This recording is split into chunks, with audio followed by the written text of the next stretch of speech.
డబ్బు, అనారోగ్యం, ఉద్యోగం, వ్యాపారం, అప్పులతో బాధపడుతున్నారా? మీకోసమే లాంచ్ యువర్ ఫ్యూచర్ ప్రోగ్రామ్.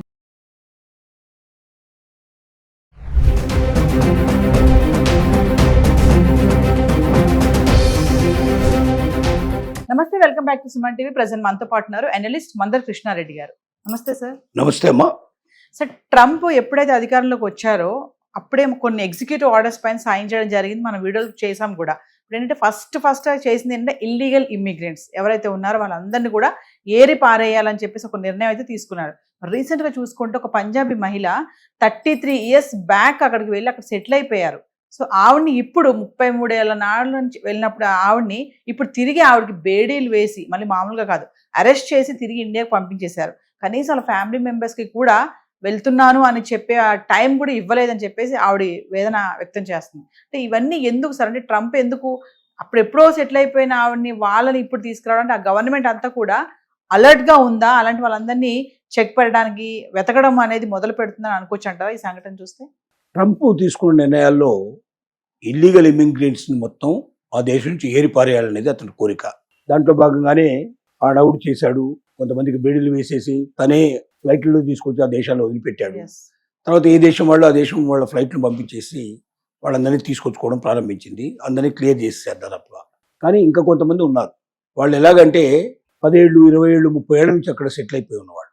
వాళ్ళు ప్రయత్నిస్తూనే ఉన్నారు అక్కడ పర్మనెంట్గా గ్రీన్ కార్డ్ రావడం కోసం, పర్మనెంట్గా ఇమిడియట్గా అక్కడ వాళ్ళు ఇమిగ్రెంట్స్గా ఉండడానికి ప్రయత్నం చేయడం కానీ రకరకాల ప్రయత్నాలు జరుగుతాయి. కానీ కొన్ని కారణాల చేత, అంటే వాళ్ళు అడిగినటువంటి వాళ్ళకు ఉండాల్సిన పద్ధతులు ఏవైతే ఉన్నాయో ఆ ఉండాల్సిన అన్ని లక్షణాలు ఉండకపోవడం వల్ల తమ పిల్లలకి ఇచ్చారు, వాళ్ళందరికీ ఇచ్చారు. మనవాళ్ళు అందరూ కూడా అక్కడ శాశ్వత పౌరులుగా గుర్తించబడ్డారు. కానీ తనకు మాత్రం పౌరసత్వం దొరకలేదు.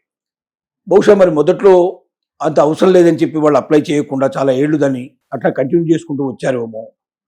తర్వాత ఈ మధ్య కాలంలో అప్లై చేస్తే రిజెక్ట్ చేస్తూ వస్తున్నారు. ప్రతి 6 నెలలకు ఒకసారి వెళ్ళి రిక్వెస్ట్ చేస్తూ వస్తుంది. కానీ తనకు మాత్రం పర్మనెంట్ వీసా ఇవ్వలేదు. మరి అందరికీ ఇచ్చి తనకి ఇవ్వలేదంటే దానికి కారణాలు బహుశా నేనే అనుకుంటున్నా. అంటే అంత వయసు ఉంది కాబట్టి ఆవిడకి అవసరం లేదు, మనందరికీ ఉన్నప్పుడు ఆవిడ మనతో పాటు ఉంటుంది కాబట్టి ఆవిడకి అవసరం లేదని చెప్పి కుటుంబమే నెగ్లెక్ట్ చేసి ఉంటుందని నేను భావిస్తున్నాను. నాకు అనిపిస్తుంది ఆవిడ చూస్తే, పరిస్థితిని చూస్తే. ఏది ఏమైనప్పటికీ 73 ఏళ్ల మహిళ హర్గీస్ కౌర్ అంటే మాట ఆవిడ పంజాబ్ సంబంధించినటువంటి వ్యక్తి. 33 ఏళ్ల క్రితం కుటుంబం అంతా కూడా అక్కడికి వెళ్ళింది. అక్కడ సెటిల్ అయ్యారు. అనేక రకాల ఉద్యోగాలు, వ్యాపారాల్లో వాళ్ళ పిల్లలు, మనవాళ్ళంతా కూడా ఉన్నారు. తను సడన్గా ఒకరోజు వచ్చి వాళ్ళు బేడీలు వేసి తీసుకెళ్ళిపోయి ఎంక్వైరీ మొదలుపెట్టారు. తను ఎన్ని చెప్పినా వాళ్ళు వినని పరిస్థితి ఏర్పడింది. చివరికి వాళ్ళు ఒక గదిలో ఆవిడని పెట్టేసేసి తాళం వేసేసి తను రాత్రంతా కూడా బంధించి ఉంచారు, సంఖ్యలు వేసే ఉంచారు. తర్వాత తనకి తినడానికి గొడ్డు మాంసం, శాకాహారి అయినా కూడా శాకాహారం చెప్పినా కూడా వినకుండా గొడ్డు మాంసం పెట్టారు. చివరికి ఏంటంటే బిస్కెట్లు కొన్ని దాంట్లో చిప్స్ ఏవో పెడితే అంతవరకు తినేసి కడుపు నింపుకోవడం జరిగింది తను.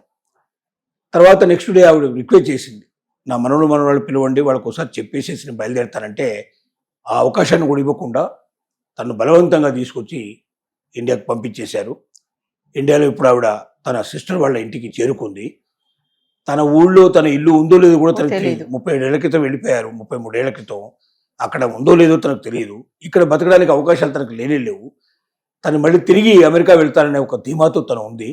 ఏదో రకంగా సరే అమెరికాలో తనకు పర్మనెంట్ వీసా వస్తుందని తను వెళ్ళగల నమ్మకంలో తను ఉంది. కనీసం విజిటింగ్ వీసా మీద వెళ్ళాలని కోరిక కూడా ఉండొచ్చు బహుశా. ఏది ఏమైనప్పటికీ 33 సంవత్సరాల నుంచి ఉండి 73 ఏళ్ల వయసులో ఉండే వాళ్ళ మీద కూడా ఇలా కక్ష తీసుకోవడం కరెక్ట్ కాదు.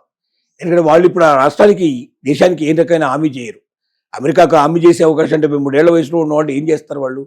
వాళ్ళకి పోనీ అమెరికా మీద ఆధారపడ్డ వాళ్ళు కూడా కారు వాళ్ళు.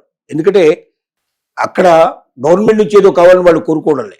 వాళ్ళ పిల్లలు ఉన్నారు, మనవాళ్ళు ఉన్నారు, వాళ్ళే ఆవిడని చూసుకోగలుగుతారు, వాళ్ళు ఆవిడని రక్షించుకోగలుగుతారు. కాబట్టి అమెరికా మీద ఏ రకం కూడా భారం పడకుండా అక్కడున్న అమెరికన్ ఫ్యామిలీలో ఒక పెద్ద వయసులో ఉన్నటువంటి ఆవిడని, మొత్తం కుటుంబం అంతా కూడా ఆల్రెడీ వాళ్ళకి పర్మనెంట్ వీసాస్ వచ్చి ఉన్నప్పుడు ఒక్క వ్యక్తిని దాంట్లోంచి చీల్చుకొని తీసుకొచ్చి, అందులో మహిళ, 73 సంవత్సరాల వయసు, ఒక వృద్ధాప్యానికన్నా కనీసం ఒక గౌరవ మర్యాద ఇవ్వాలి. వాళ్ళు కనీసం వాళ్ళ పిల్లలకు విడుకోలు చెప్పకుండా కూడా తీసుకొచ్చి అమెరికాకు ఇమీడియట్గా పంపించేట్టు ఏర్పాటు చేయడం అనేది చాలా శోచనీయమైన విషయం వాస్తవంగా. మరి 33 ఏళ్ళు ఏం చేశారు? కళ్ళు మూసుకున్నారా? మీరే చేసిన పొరపాటు ఎవరిది? అమెరికన్స్దే. ఆ మాటకు వస్తే అమెరికాలో ఉండే ప్రతి మనిషి వాళ్ళు చెప్పాలంటే వాళ్ళ మూలాలు తీస్తే వీళ్ళంతా ఇతర దేశాల నుంచి వచ్చిన వాళ్ళు, వీళ్ళంతా ఇమిగ్రెంట్సే.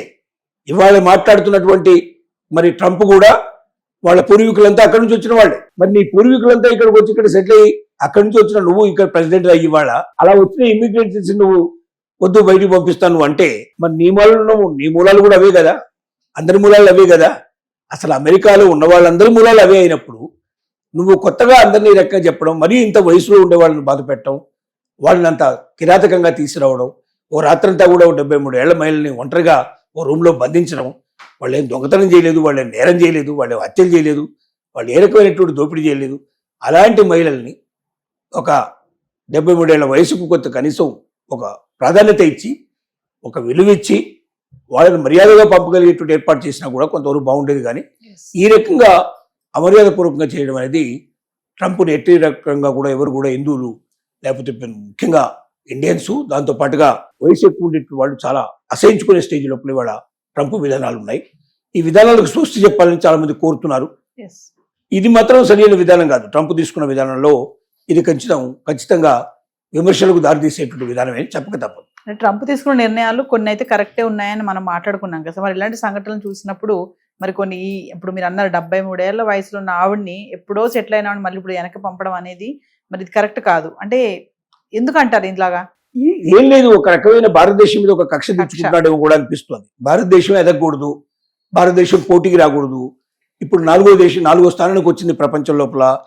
త్వరలోనే 3-2 స్థానాలు 1వ స్థానానికి వచ్చేస్తుందేమో, అమెరికాతో పోటీ పడుతుందేమో. చాలా వేగంగా అభివృద్ధి చెందుతుంది భారతదేశం. దాంతో పోలిస్తే అమెరికా అంత వేగంగా లేదు. కాబట్టి భారతదేశం అమెరికాను మించిపోయేటట్టుగా కనబడుతోంది. దాన్ని కనబడకుండా చేయాలంటే ఎక్కడికక్కడ తొక్కేయాలి, ఎక్కడికక్కడ కక్ష తీర్చుకోవాలి అని ఒక వ్యక్తిగత కక్షలాగా దేశం మీద ఒక కక్ష పూనాడేమో అని మనకు అనిపిస్తోంది చేస్తున్న చర్యలన్నింటిని బట్టి. Thank you.